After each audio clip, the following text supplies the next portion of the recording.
নমস্কার বন্ধুরা, আমি Shashwati. Simple and healthy corner চ্যানেলে সবাইকে স্বাগত জানাই। এই পর্বে আমি তৈরি করে দেখাবো অত্যন্ত চমৎকার একটি রেসিপি, পটল ভাপা। রান্না শুরু করছি। 500 গ্রাম পটল নিয়েছি। পরিষ্কার করে ধুয়ে আধখানা করে কেটে নেব। পটল ভালো করে ধুয়ে খোসা ছাড়িয়ে আধখানা করে কেটে নিয়ে এবার তেলেতে ভেজে নেব। কড়াই গ্যাস ওভেনে বসিয়ে দিয়ে দিলাম সর্ষের তেল। তেল গরম হয়ে গেছে, দিয়ে দিলাম অল্প নুন।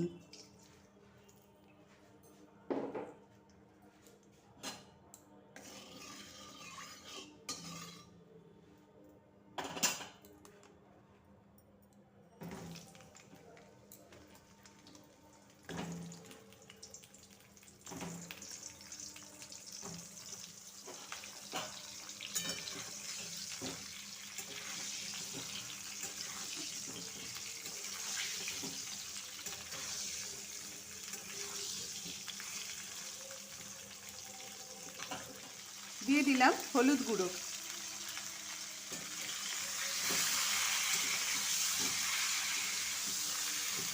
নরম করে ভেজে নেব।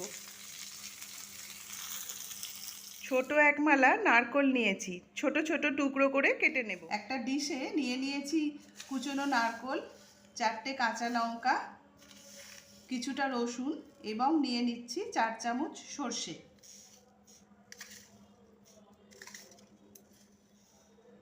এবার মিক্সিতে পেস্ট তৈরি করে নেব।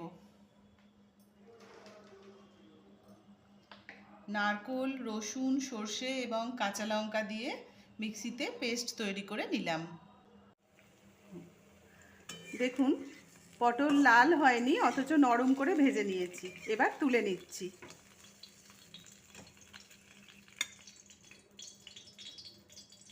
মিক্সিতে তৈরি করা পেস্ট বাটিতে ঢেলে নিচ্ছি।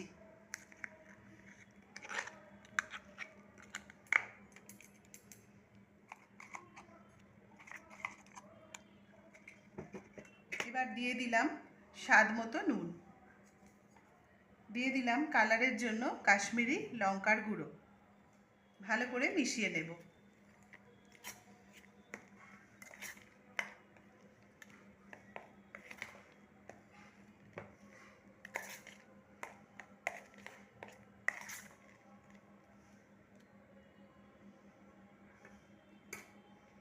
এবার দিয়ে দেব ভেজে রাখা পটল।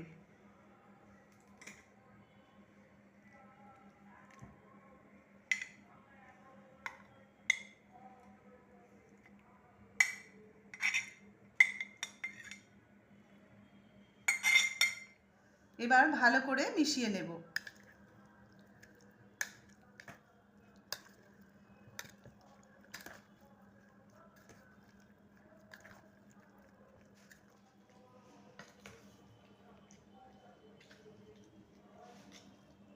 ভালো করে মাখিয়ে নিলাম।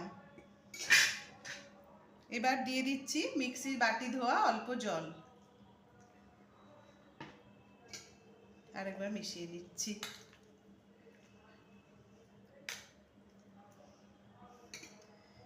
এবার দিয়ে দিলাম সর্ষের তেল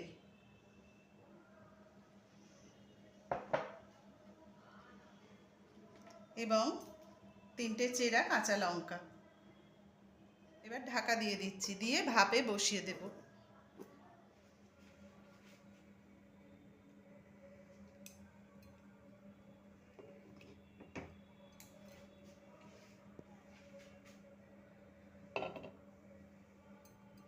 ভাপে বসিয়ে 10 মিনিট রান্না হতে দেব। 10 মিনিট ভাপে রান্না করে নিলাম। আমার পটল ভাপা রান্না সম্পূর্ণ। আমি গ্যাস অফ করে দিলাম। কিছুক্ষণ পর পরিবেশন করব। কিছুক্ষণ হয়ে গেছে, আমি বাটির ঢাকাটা খুলছি।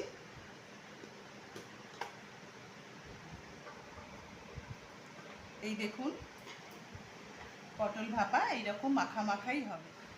পরিবেশন করলাম অত্যন্ত সুস্বাদু পটল ভাপা। পটল ভাপার সুগন্ধে রান্নাঘর মম করছে। আপনারা রান্নাটা একবার করলে আপনারাও এই সুগন্ধ পেতে পারেন। গরম ভাতে অত্যন্ত ভালো লাগে। খুবই অল্প উপকরণে চটজলদি তৈরি হয়ে যায় এই পটল ভাপা। আপনারা রান্নাটা বাড়িতে করুন। ভালো লাগলে লাইক, শেয়ার এবং চ্যানেলটিকে সাবস্ক্রাইব করে বেল আইকন অবশ্যই প্রেস করবেন। সবাই খুব ভালো থাকবেন। ভিডিওটি সম্পূর্ণ দেখার জন্য অনেক ধন্যবাদ।